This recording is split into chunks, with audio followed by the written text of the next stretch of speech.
How's it going, guys? This is Isolated here, bringing you the PMC Season 3 draft analysis. So this as in the start of the new year, I'm recording this before Christmas, but we're starting 2017 powerful with the PMC Season 3. Should be a lot of fun. So yeah. We are the Phoenix Incineroars, as you can see. I always change my logos. I don't stick with one. Maybe that'll change in the future, but yeah, Phoenix Incineroars. I had tossed up Denver Decidueyes. I had made a logo for that, and then I made the Phoenix Incineroars, and then I asked someone's opinion, and they liked the Incineroars one more, so I decided to do that one.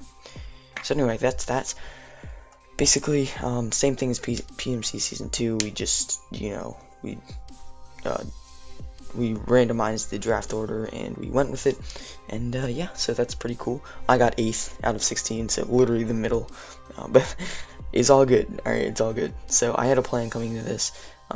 Obviously 7th gen, it's a new gen, we get to do a bunch of different things, we get to try out a bunch of different Pokemon. So what I decided to do was check that first. Okay, we're good. Alright, what I decided to do was I wanted an Ultra Beast. I knew which one I wanted, but before the draft started, we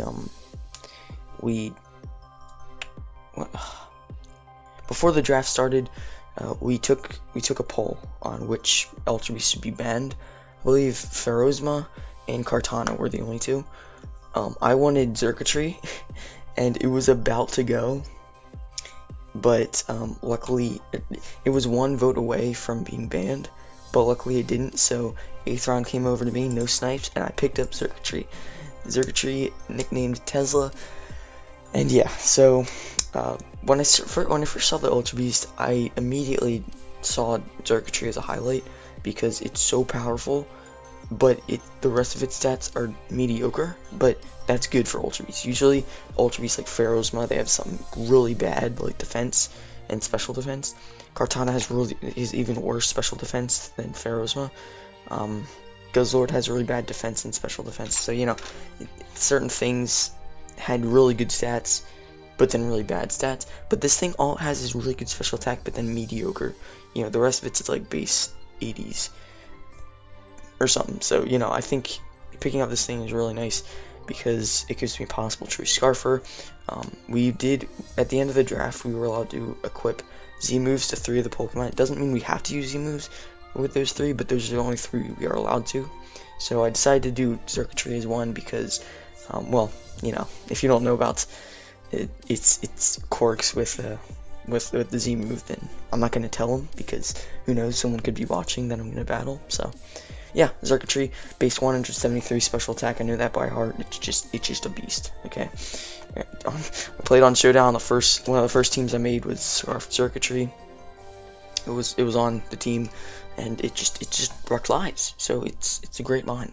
And in league format, I think I can really tailor this team to be what I want it to be. And it's just one of those things where you don't really take a hit from this thing. You don't really take 2 hits from this thing. Like pretty much.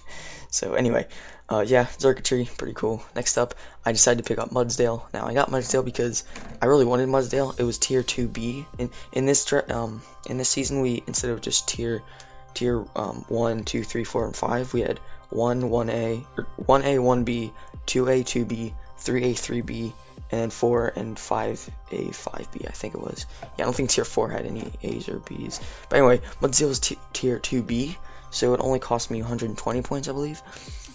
So that was really nice, and I don't know, I think this thing is extremely valuable because if you don't know, it has the ability called Stamina, which every time it gets hit by any damaging move, not like Toxic or Will-O-Wisp or something, but anything like Dragon Pulse or Brick Break or anything that hits it is going to boost its defense by 1, and it does stack. So, this thing can be incredibly physically bulky if I wanted to. I could also run AV if I want, so that I can take special hits and physical hits once my staminas are getting boosted. So yeah, I'm gonna name him Bud because, it's Clydesdale. I hope you get that. I hope you understand that. But yeah, it's very powerful as well. It's got base 100 HP, base 100 defense, and then base 125 attack. And it's got, close combat, earthquake, heavy slam, things of the nature. So hopefully we're gonna be able to put in work with this thing. Obviously, it's Gen 7. It's Gen 7. I want to pick up a bunch of new Pokemon, and yeah. So anyway, next up we have Lycanroc, our Ricardo. Very, very interesting mon here. I picked it up because it was tier 2A. It's got base 150. I should have put the stats on the screen, but it's okay. It has base 115 attack and base 112 speed, which is really, really cool. So you know, that's kind of just a bonus, because this thing's, you know, it's a fast, it gets taunt, it gets stealth rocks, that's basically, I didn't know what it could do. It outspeeds the Lotties, it outspeeds L base 100, it gets Sand Rush too, which is awesome. It gets ST, it gets a bunch of different coverage moves, it gets Sucker Punch, but it also gets stab priority in Accelerock.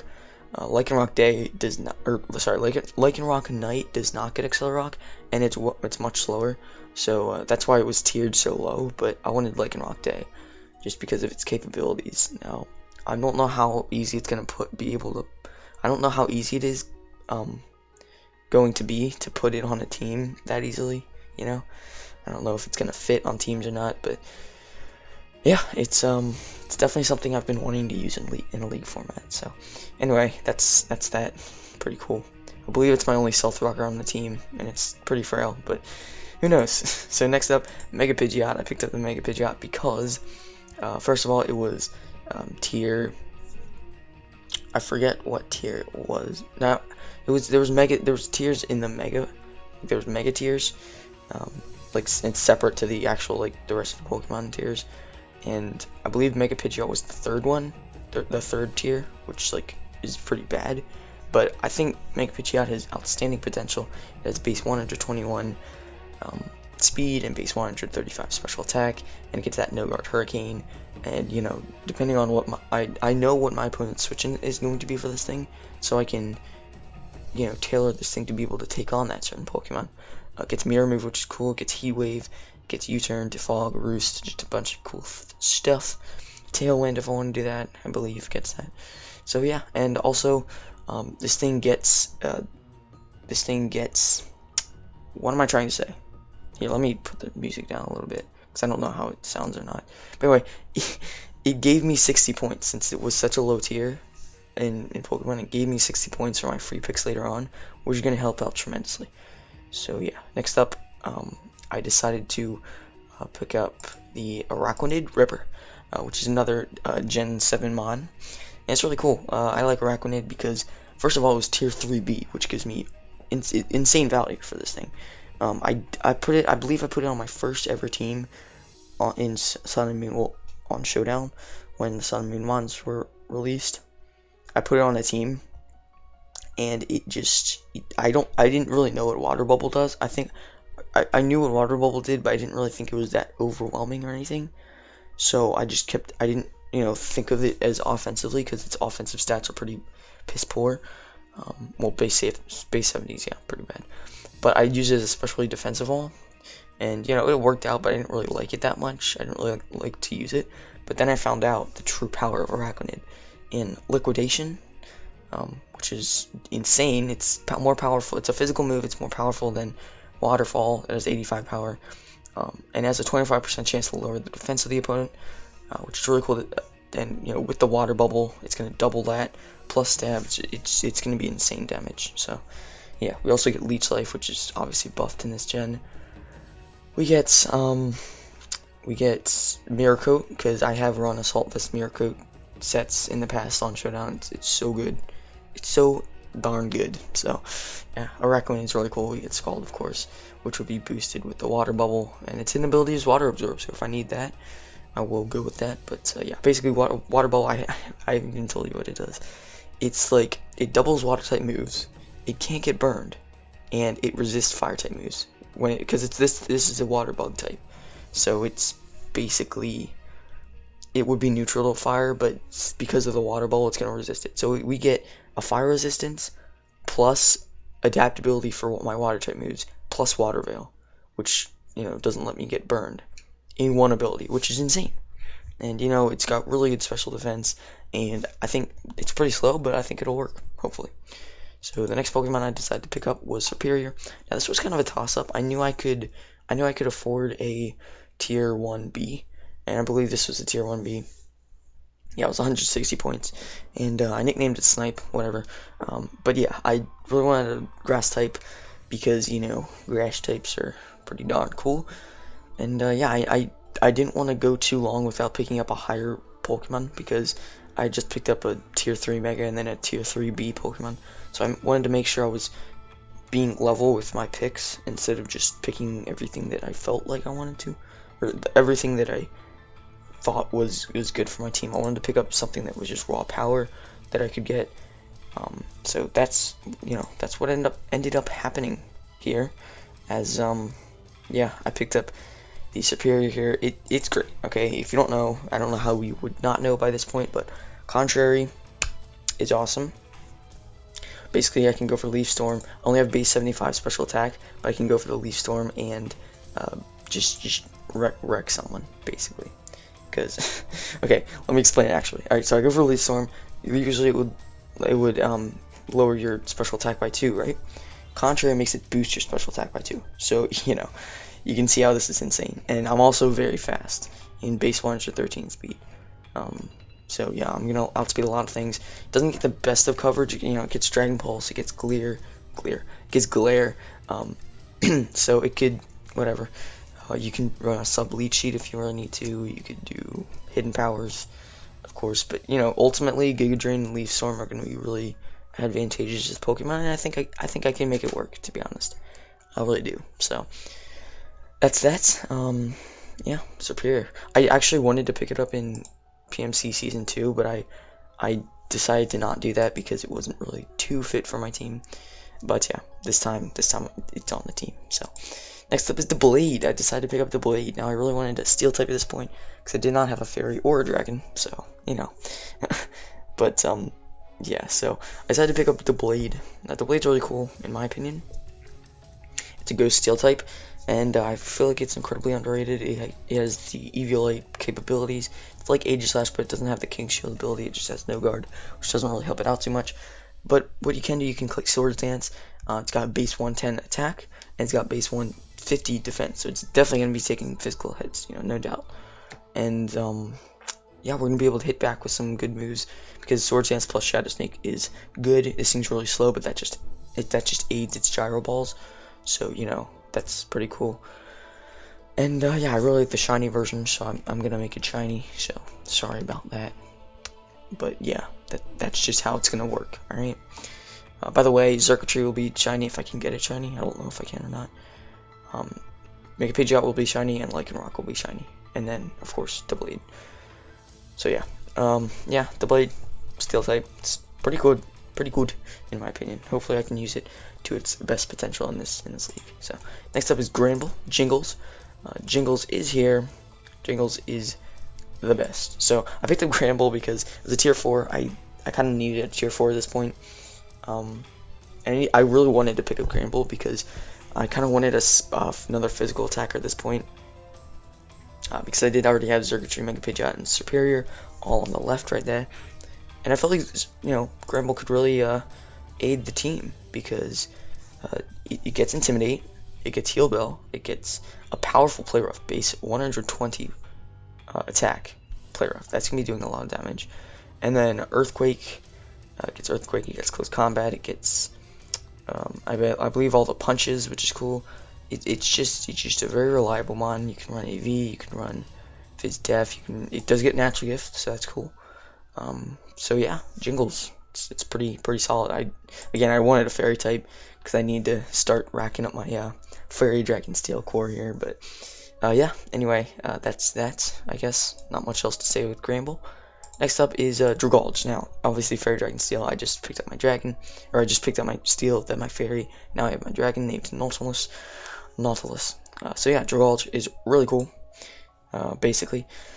I had to face it twice last season, and I wasn't entirely prepared for it, unfortunately, for me. It is an absolute beast, because adaptability plus Sludge Wave through Draco Meteor, it's really good, you know, it's really good. So, I hope I can put in some work with it, in this season. It gets toxic spikes. It's very specially defensive, and yeah, it's just good. Good. It has base 99, I believe, special attack, but to be honest, that's going to be boosted by adaptability, and Draco Meteors, even without investment, are going to be hitting insanely hard. So, there you go, right? So, anyway, yeah, adaptability and toxic spikes. I did not give this thing the Z move, sorry.